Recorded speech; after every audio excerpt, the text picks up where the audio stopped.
A TDSB teacher is facing stunning charges 1 year after the drowning death of a 15-year-old student.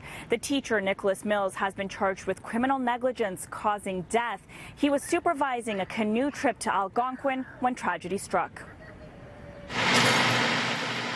Of the 32 students who went to Algonquin for a multi-day canoe trip last year, he was the only one who wouldn't return.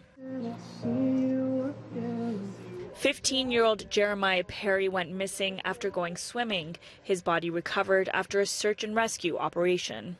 Today, 54-year-old Nicholas Mills was charged with criminal negligence causing death. I was surprised to hear about this. You do see criminal negligence charges in cases where you have people who are in a position of trust.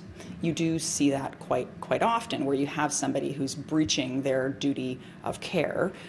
But I'm unfamiliar with a teacher ever having been charged in Ontario.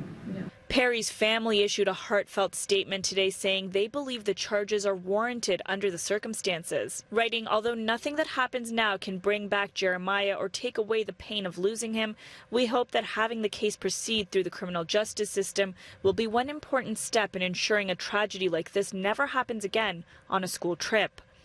While Jeremiah was the only victim, he wasn't the only one who didn't pass his swim test. In fact, nearly half the students on the trip failed.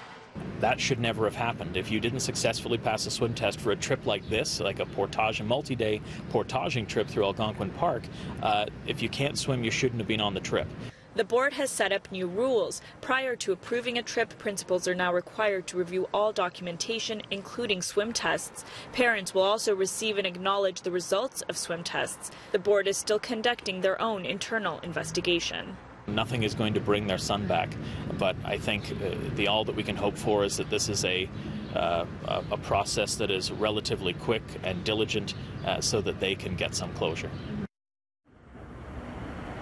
OPP say the charges come after a lengthy investigation that included more than 100 interviews. Now, the teacher has been on home assignment since the incident last year, and he'll be in court in September to face the charges. The Ontario Teachers College has also launched its own investigation after charges were laid.